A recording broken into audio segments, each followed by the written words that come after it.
The experts are talking about it hitting the earth in April of 2029, and that's what this book is about by Thomas Horn. And we have a big interview coming, some in the free portion of the program. The rest of it will be in the subscriber portion after the break.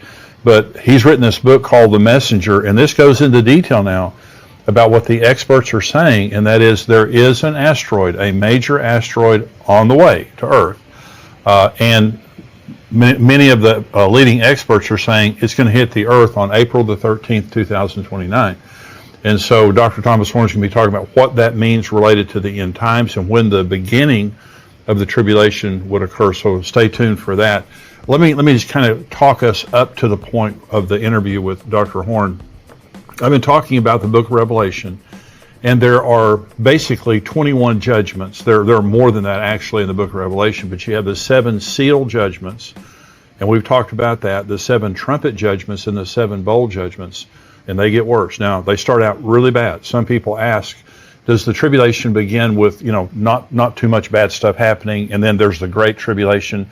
That Jesus is the one that told us in the middle of the tribulation, when the abomination of desolation occurs, he said the second part of that is great tribulation such as never occurred on the earth. And so the last 3.5 years is definitely worse than the first 3.5 years, but the first 3.5 years are very, very severe.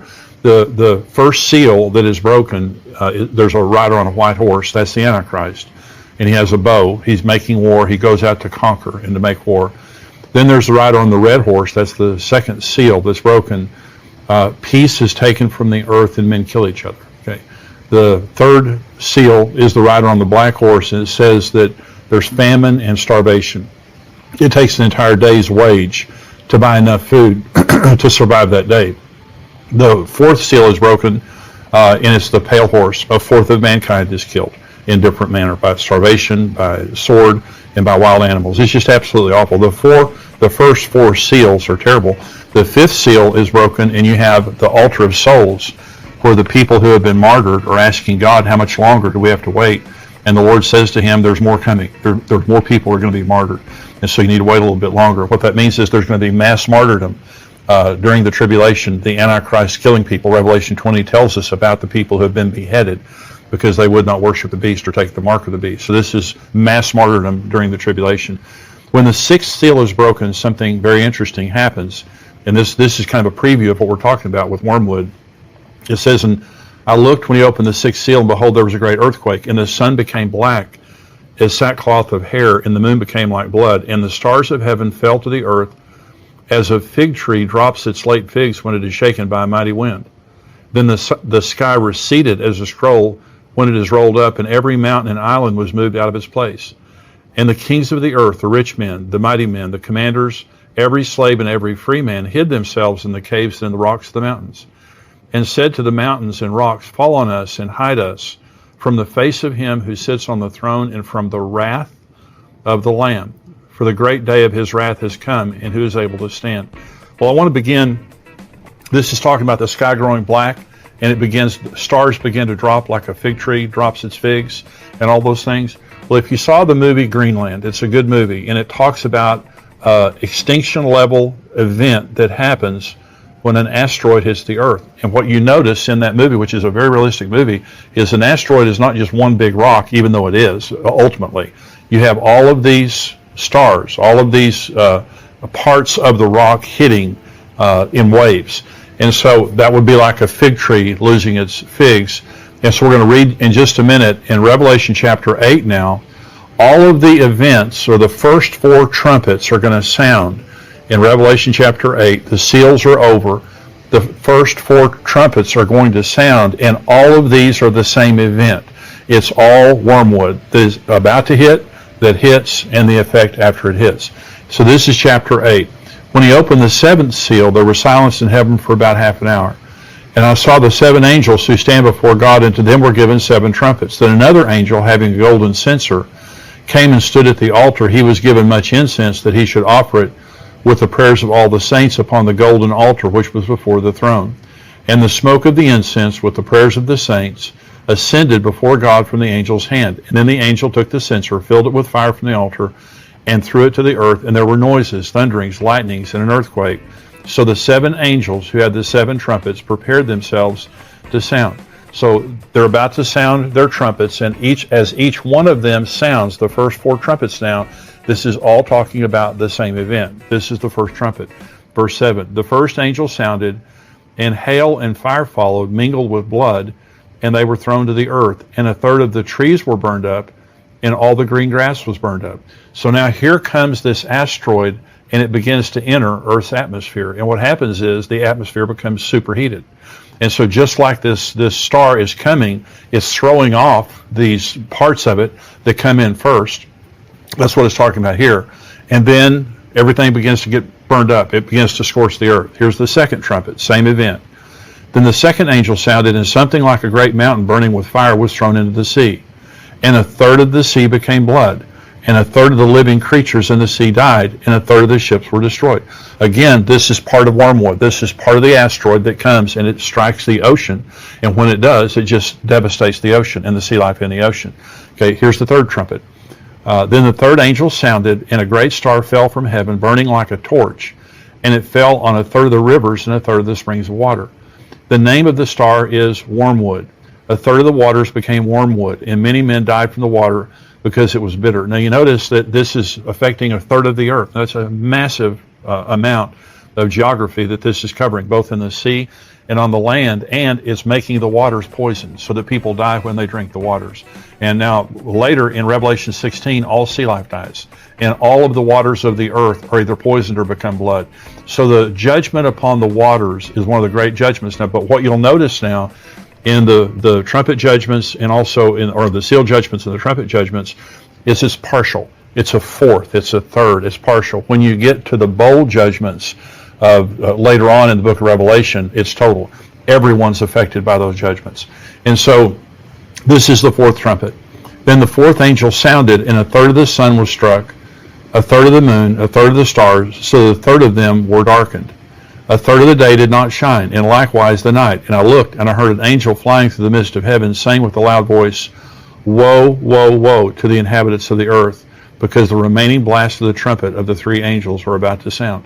Let me go back now to the 6th seal and read you what I read you earlier. I looked when he opened the 6th seal, and behold, there was a great earthquake, and the sun became black as sackcloth of hair, and the moon became like blood. And the stars of heaven fell to the earth as a fig tree drops its late figs when it is shaken by a mighty wind. So both in the 6th seal and also here at the 4th trumpet, we're told that the sky grows black. That's exactly what happens when a meteor or an asteroid hits the earth. That magnitude of an asteroid, it throws up all the dust. There's all like Mount St. Helens or something like that. All this dust is thrown up into the atmosphere, and it becomes very dark or black. And so these judgments are describing one event. An asteroid is coming. It begins to superheat the earth, burn up all the green grass, all of that. Then it throws off a part of itself in the ocean. Then it hits the earth, and then the sky grows black. So the judgment of wormwood is a severe judgment that causes great death, great harm. You can understand the level of panic. Now, Dr. Tom Horn is going to join us here, and he had a personal experience that he's going to talk about, a dream that he experienced that then led him to the truth of Apophis. Now, Apophis is what NASA is calling the asteroid that it's on its way here. And there's some level of disagreement that you'll hear him talk about, that NASA is trying to deny that this is going to hit the earth directly. You can imagine the panic that would cause if everyone knew this was happening. And by the way, we have sent up a spaceship for the purpose of finding asteroids and trying to blow them up for the purpose of them not hitting the earth. And so I personally believe that is in response to Apophis and what NASA is saying right here. So we're going to go right now to this interview by Dr. Tom Horn. NASA has affirmed that there is an asteroid headed toward the Earth. They're calling it Apophis. And they're saying it's going to arrive, was it 2029? Yeah, Friday the 13th, April 2029. And you may have seen in recent weeks where they're reaffirming something they already did say, and I dealt with it in both the Wormwood Prophecy as well as the new book, The Messenger, in which they're saying that while Apophis is going to make a very, very close miss of the Earth, they are saying that right now they're calling an all clear, saying that it's not going to impact the planet. Now, this is something that your listeners need to really pay attention to. There are numerous scientists that reacted to their most recent all clear, warning that the trajectory that they have made, their calculation of Apophis, is off by as much as 600,000 miles. Good. In fact, the mathematician Harry Lear, he implies that Apophis is going to crash into Earth in 8 years from now, and he even went so far as to send a letter to the President of the United States, begging him to have the U.S. government scientists cross-check those calculations immediately, because he says that NASA's either playing a game with the trajectory stats, or they are just they're intentionally misleading the public. And then he ends his letter. Anybody can log online and read his letter. He ends that dispatch with this ominous admonition that he thinks we're already out of time anyway. But maybe if we got on it now, and I think behind the scenes they are on it, I think it's part of the reason Space Force was formed, that they're trying to figure out how they might be able to mitigate this incoming event. But it's not just Lear. Nathan Myhrvold, who was the head of Microsoft, the science department for Microsoft for many years, he is consistently listed every year in the top 100 scientists in the world.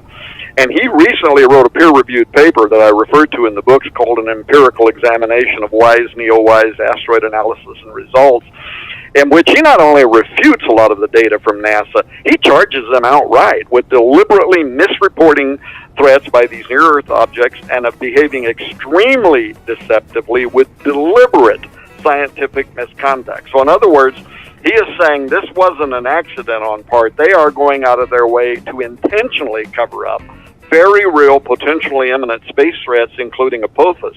And then there's a video on YouTube that anybody can watch right now that's got the famous planetary scientist and the astrophysicist Neil deGrasse Tyson, very popular figure. And he says that on April 13, 2029, I'll quote, this is from the YouTube video, this is a quote, Apophis will come so close to Earth that it will dip below our orbiting communication satellites. It will be the largest, closest thing we have ever observed to come by Earth. The orbit we have for it now is uncertain because these things are hard to measure and hard to get an exact distance for, so we cannot tell you exactly what that trajectory will be. So, and this was the same thing that the astronomer from the Pentagon told me. He said it's absolutely baloney. Well, he used a different word that I won't use. But he said it's absolute baloney. He said you can't say that a stone as big as Apophis, and it's a monster, is going to come literally below the satellites, knock out some of the satellites, below the satellites that are in orbit around this planet, and yet say with any certitude, but no worry, it's not going to strike the planet. He said that's absolute baloney.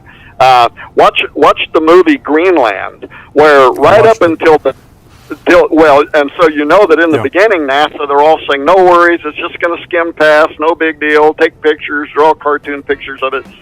And then all of a sudden, everybody starts heading for cover. And that is what many of these people believe is going to happen with Apophis. Now, why would NASA be covering that up? Well, it's really obvious, because it would create mass panic. And maybe, meanwhile, they might come up with some way to mitigate the incoming of that asteroid. They're sending a spaceship up right now to blast an asteroid. They are. Yeah. That's exactly right, and that's the reason why they are doing that. Well, that's a fascinating interview. I hope that you enjoyed that. Now, we have more of it coming, about 10 more minutes of that interview coming up in the subscriber portion. If you're not a subscriber, please become a subscriber. endtimes.com is where you go to subscribe. It's $7 a month, $77 a year. As a monthly subscriber, you get the first month for free. So if you want to just check it out, become a monthly subscriber. It's free for the first month. If you don't want to continue, fine. And if you do, that's great also. But become a subscriber. If you're not a subscriber, I'm going to say goodbye to you. If you are a subscriber, we're going to take a short break here, and we'll be back with more of the interview from Dr. Tom Horn, and I'm also answering questions.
kia lại khiến đôi mắt của em thêm sầu. Vì sao em đi không để lại lý trí, chẳng để lại anh khi nước mắt còn rơi, còn rơi. Vì giờ em đã vội quên đi bao câu hứa mình còn cho nhau, quên đi bao nỗi đau mình dành. Vì giờ em đã vội quên đi những lời hứa ngày nào. Vì dòng nước mắt em đã vội rơi, anh không thể mãi anh như nên vào điên rồi. Anh như say đôi mắt môi, anh như chỉ còn muốn em bên cạnh như ở phố xa rồi. Anh chỉ muốn em cạnh đấy thôi, không muốn em ở bên đời, chỉ muốn em cạnh bên người. Người đã gỡ bước đi xa trong cơn mưa chiều vội vã, người đã bước quên anh khi cơn mưa qua gần vội vã.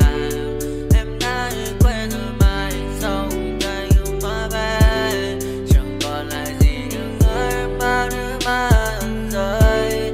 Em khiến con tim như trôi bay trong chiều thu đầy nắng, em khiến con tim như tan vỡ trong chiều thu mát màng.